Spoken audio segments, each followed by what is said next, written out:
Happy birthday to you. Happy birthday to you.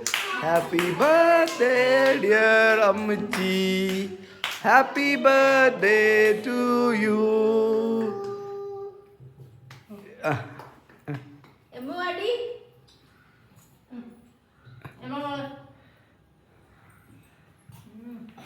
അപ്പച്ചനോട് കാര്യം തന്നെ അപ്പച്ചനോട് ചെല്ലി അപ്പനോട്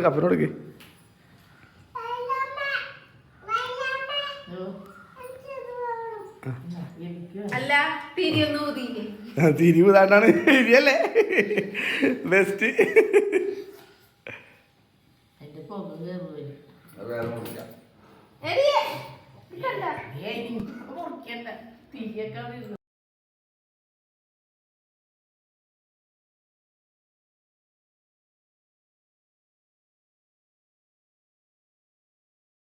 ഞാൻ ചേച്ചിയുടെ മോളും കൂടി എനിക്ക് വേണ്ടി വോട്ട് ചെയ്ത് അത് കഴിഞ്ഞിട്ട് ഞാൻ ചേച്ചിയുടെ മോളും കൂടെ ഞങ്ങൾ പോയായിരുന്നു കേട്ടോ. തൃക്കാക്കരയിലായിരുന്നു ചേച്ചിയുടെ മോൾക്ക് വോട്ടൊക്കെ ഉണ്ടായത്.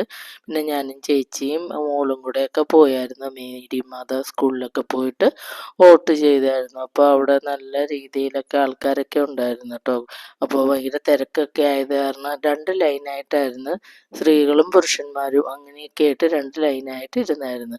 കുറേ സമയം ഞാൻ അവിടെ ഇരുന്നു. അപ്പം ഞാൻ ഇങ്ങനെ പിള്ളേർ കളിക്കുന്ന കുറേ സംഭവങ്ങൾ അവിടെ ഉണ്ടായി. അതൊക്കെ നോക്കിയിരുന്ന് എൻ്റെ കുട്ടിക്കാലമൊക്കെ ഞാൻ അയവിറക്കുകയായിരുന്നു.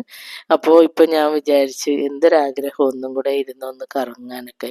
അപ്പോൾ പിന്നെ ഞാൻ അതിനകത്തേക്ക് ഇരുന്ന് കഴിഞ്ഞാൽ അതിൻ്റെ കാര്യം എന്താവും, ഒടിഞ്ഞു പോകില്ലേ. എനിക്കിപ്പോൾ അത്യാവശ്യം നല്ല വെയിറ്റും കാര്യങ്ങളും വലുതായില്ലേ. കുട്ടിക്കാലം മനസ്സിലുണ്ടെന്നും പറഞ്ഞ് അങ്ങനെ ചെയ്യാൻ പറ്റില്ലല്ലോ. അപ്പോൾ ഞാൻ ഇങ്ങനെ നോക്കി ഇതൊക്കെ രസിച്ചുകൊണ്ടിരിക്കുന്നതാണ്. നല്ല ഭംഗിയുണ്ട് അവിടെയൊക്കെ എല്ലാം കാണാനൊക്കെ കേട്ടോ. അപ്പോൾ ഒത്തിരി ഇഷ്ടപ്പെട്ടു. നല്ല വെടിപ്പും മെനയിട്ടൊക്കെ കിടക്കണം. പിന്നെ ആളുകൾ വോട്ട് ചെയ്യാൻ നിൽക്കുന്നു. അങ്ങനെ ചേച്ചിയും പിന്നെ ചേച്ചിയുടെ മോള് വോട്ടൊക്കെ ചെയ്ത് ഞങ്ങൾ വീട്ടിൽ വന്നു.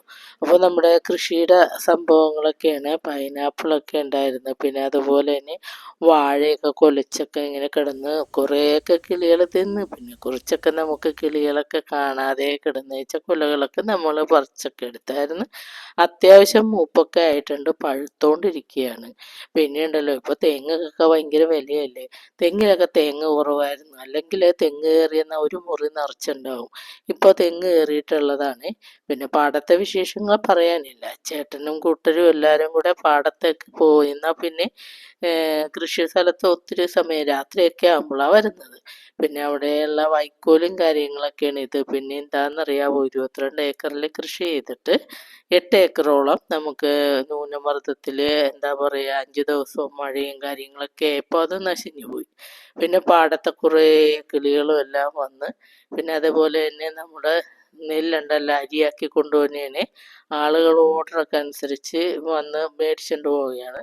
5ഉം 10ഉം കിലോനൊക്കെ ആയിട്ട് അങ്ങനെയാണ് പാക്കറ്റ് കണക്കിന് കൊണ്ടുവന്ന് ഇറക്കിയാണ്. ഒത്തിരി ഉണ്ടായിരുന്നു കേട്ടോ. എല്ലാവർക്കും ഭയങ്കര ഇഷ്ടപ്പെട്ട്. ചോറൊക്കെ വെച്ചിട്ട് നല്ല ടേസ്റ്റ് ഉണ്ടായിരുന്നു. കഞ്ഞിയായിട്ട് കുടിക്കാൻ വളരെ നല്ലതാണ്, രുചികരമാണെന്നൊക്കെ പറഞ്ഞായിരുന്നു. അതുമല്ല ഔഷധ ഗുണമുള്ള അരിയല്ലേ. പിന്നെ ഔഷധ ഗുണങ്ങളുള്ള അരികൾക്ക് ഒത്തിരി വിലയും കാര്യങ്ങളൊക്കെ ഉണ്ട് കേട്ടോ. പിന്നെ ഇത് അമ്പലത്തിലേക്കുള്ള അരികളൊക്കെയാണ്. പിന്നെ ഇത് കണ്ടോ, ഈ കിറ്റ് 5 കിലോ വെച്ചാണ്. അപ്പോൾ അതിൻ്റെ ചോറാണ് കേട്ടോ ഇത്. നല്ല രീതിയിൽ ചോറ് വെച്ചിട്ട്